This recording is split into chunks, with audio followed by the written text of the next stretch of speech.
Hey gang, what's good? It's Wes. So, I've been meaning to make this video for a little bit, and I've had a lot of people in my comments say that they're wanting to make the swap from Adobe to a different painting program. Now, let's say you're in that boat, you want to make a swap from Adobe. Why would you want to do that? Why would you want to move away from Photoshop? Isn't it kind of the standard bearer, the be all end all? And I was thinking, and it could be the vibes, could be just you need variety, some spice of life type stuff. It could be nothing really I don't know, nothing's really jumping out on why you might want to switch. But anyway, let's say you're in that boat. You do want to switch. This is going to be kind of a helpful little crash course on 5 super easy things you can do to make your life much easier swapping from Adobe Photoshop to another digital art program. So without further ado, let's dig into this. Let's talk about some tips and make that transfer really, really easy and enjoyable for you.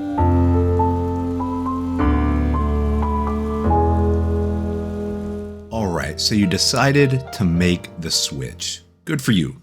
Fantastic. Welcome to the club. So yeah, there's a lot of stuff happening with Adobe right now, so I completely understand the want and need to kind of jump ship, as it were, whether you're a Creative Cloud subscriber or you used it back in the day and you don't use it anymore, kind of whatever. You kind of want to get that bad taste out of your mouth. And I understand, because I'm exactly the same way. So before we get too far into this, I do want to say that I do have a ranked video where I talk about 19 different painting programs.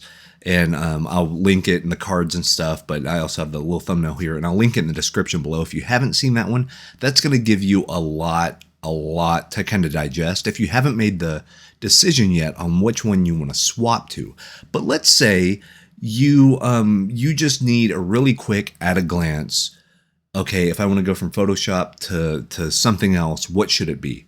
So I will say, if you want something that is very, very, very close to Photoshop, the menus are kind of the same, the layout is the same, the way layer management works and, menu buttons and all that stuff is pretty much identical, I would go with Affinity Photo. It is kind of a one-to-one, almost a recreation of Photoshop. But the cool thing is you buy it once and you own it forever, which is great. Gets you out of that submodel, right? So if you want to do that. So my recommendation, if you're just a painter, if you're an illustrator, comic book artist, you really like the brushes and stuff like that in painting, I actually recommend going from Photoshop to Clip Studio Paint. The reason why, I actually like the brush engine in Clip Studio Paint better than I do Photoshop. And the cool thing is you can import Photoshop brushes into Clip Studio Paint. So they do work a little bit differently, a little bit of tweaking, but if you're anything like me, you're going to come to love what Clip Studio can do for you. And we have a big extensive thing in that ranked video about the pros and cons and all that stuff. But also kind of the honorable mention, get Krita. You need Krita anyway. It's free. Download it. If you like it, support the developers, all that stuff. But Krita's awesome, so it always gets a mention in my videos. Right. But yeah, I just want to put that out there before we get into these 5 generalized steps. And I say generalized because this could be a whole series of videos. So the jump going from like a Photoshop to like Rebelle is way different than going from Photoshop to Affinity Photo or Photoshop to even Krita. There's going to be different nuances and different things to keep in mind. But if you would like to see a more specific video, if you're really wanting to make the swap, let's say from Photoshop to ArtRage or Photoshop to Procreate, let me know. And I'll be happy to make those videos. They might take a little bit longer, but this really goes into a few of the tips that we have, the generalized tips, and I'll kind of explain that whenever we get there. So yeah, let me know, but just know that this one is more of you're going from one program to another. And what are some general tips to help in that learning process? So without further ado, let's look at 5 very easy, applicable tips that you can use on your journey.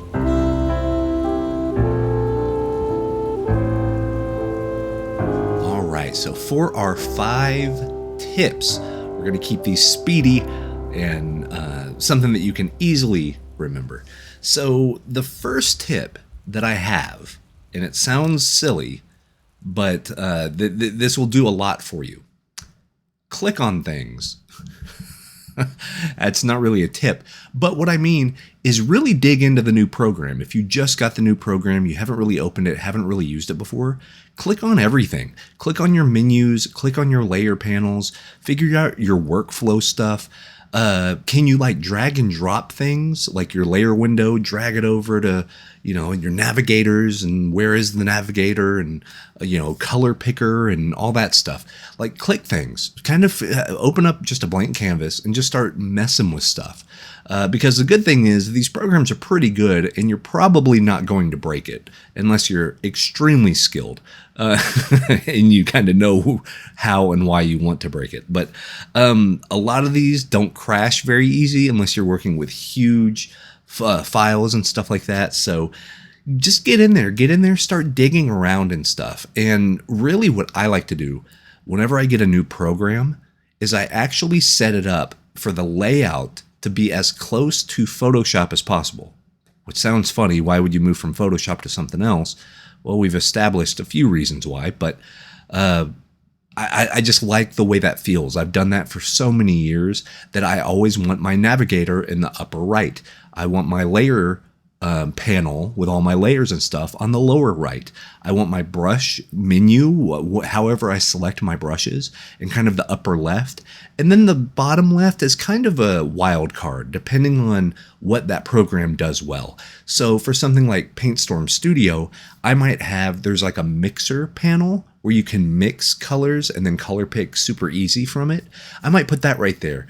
But if it's something like Clip Studio Paint, the brush engine is so robust, I might keep my brush settings down there. That way, even though I pick a brush on the upper left, if I go to lower left, I can change like how, wet are the edges and how much color blending is there.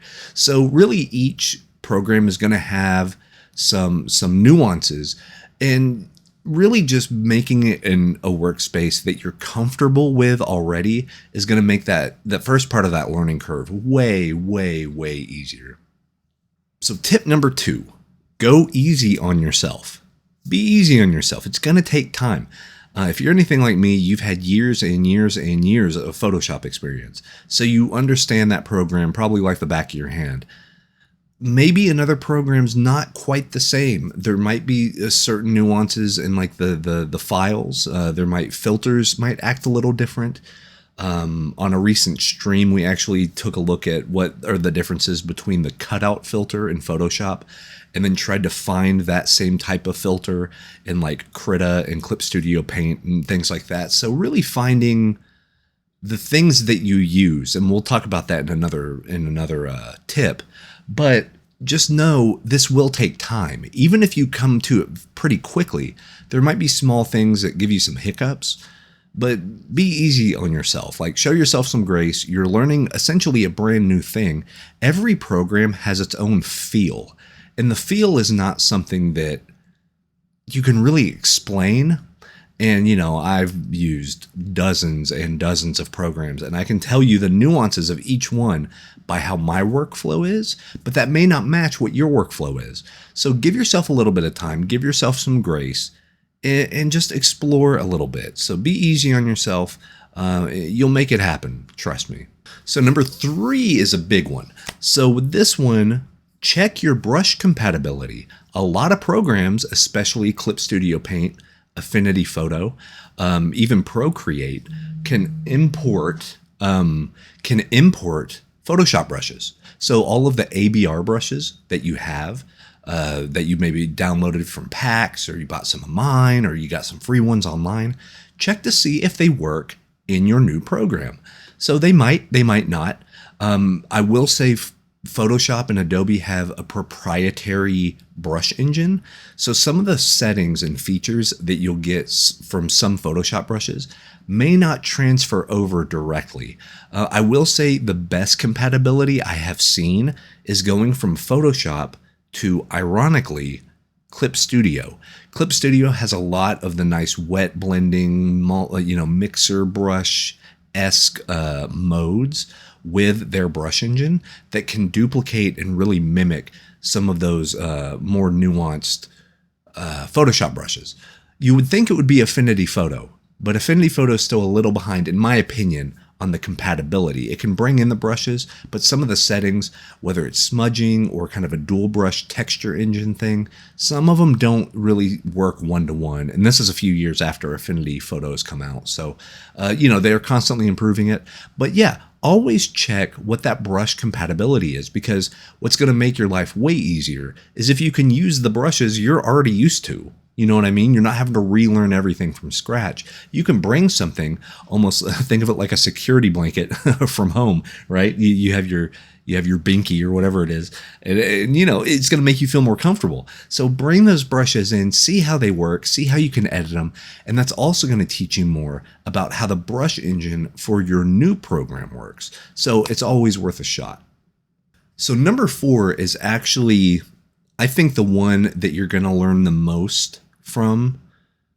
And it seems very obvious, but it's one of those things that until you do this, you're still going to have some qualms with your new program. Go ahead and make a small, speed paint or sketch, or just do a little session in Photoshop exactly the way you normally do it. So for me, I would make a 50% gray canvas. I would get a sketcher brush. I would turn that to multiply, get a dark black or kind of a brown color, make some sketch lines. Then in between the background and that sketch layer, I would bring in my values. So I would do some painting and values. That way I could still see those sketch layers.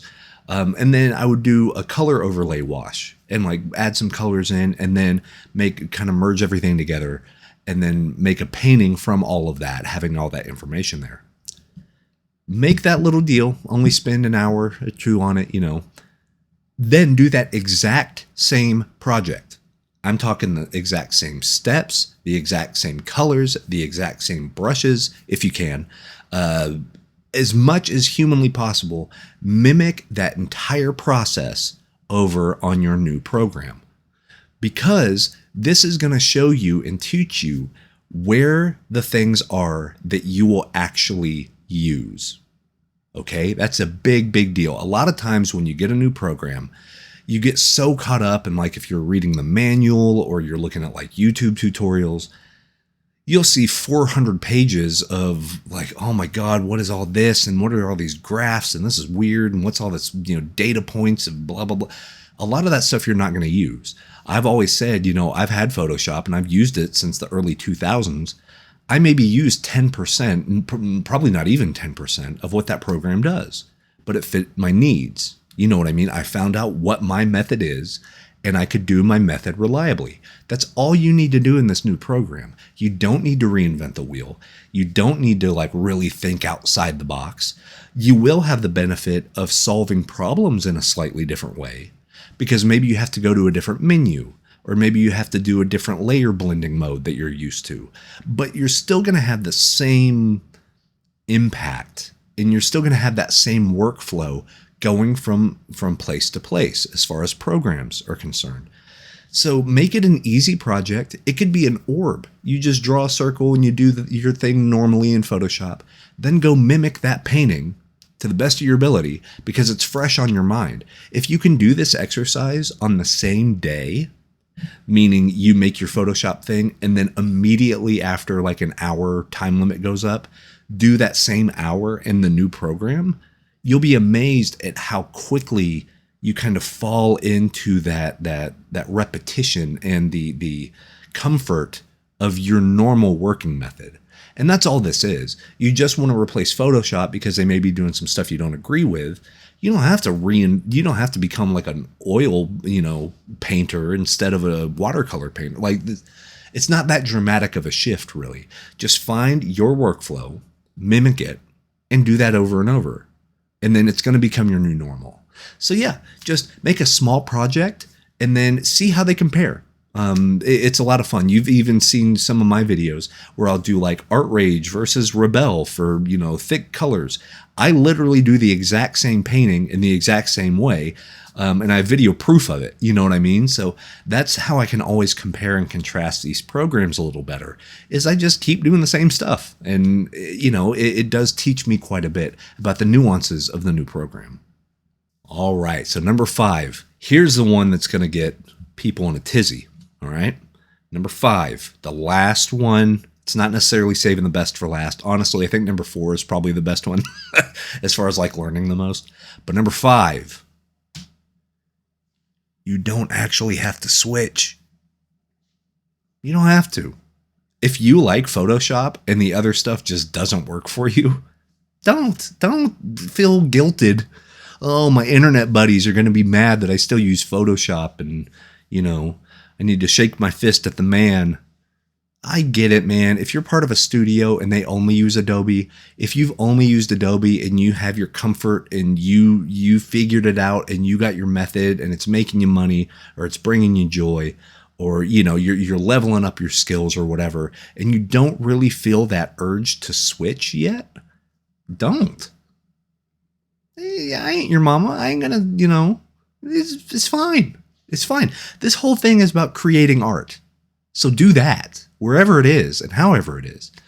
But I will, social media can kind of put you in a pressure cooker, make you feel like you got to make a switch. If that's the case and you don't want to drop any money and you just want to see what something else is about, get yourself Krita and just see what it does. You know what I mean? There's this whole like good guys versus bad guys thing. And I will say I'm not a big fan of Adobe, and I haven't been for a while, but especially in the past year or so, really not a big fan. So I was looking for a way out. I didn't want to have a subscription. I didn't want to have all that. I wanted options.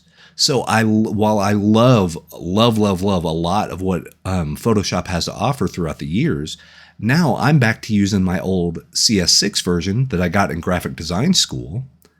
And I'm painting in Clip Studio and ArtRage and PaintStorm and, Procreate. Like, I have all these options, so I don't feel bottled down. If Adobe just goes buck wild and says it costs $1 million a month to use it, I never have to use it again if I don't want to. You know what I mean? Like, so give yourself the option. Take that pressure off. The whole idea of making the swap is not to feel pressured. Don't feel stuck. If you feel stuck using Adobe, you don't want to pay a subscription fee. You feel like, oh man, they got me by the throat because now if I try to leave, I don't know anything else. Hopefully this video will give you some tips to make that leap. But if you're fine with Photoshop and it's working well for you and you don't really care about the AI stuff or the FTC submodel things, if you're aware of it, you can budget it in, keep using it, man. For sure.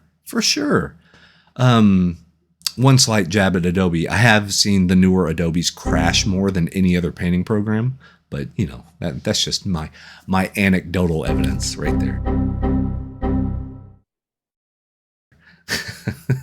So there you go. 5 easy tips. Actually 4 tips, and then one was just like, hey, don't switch.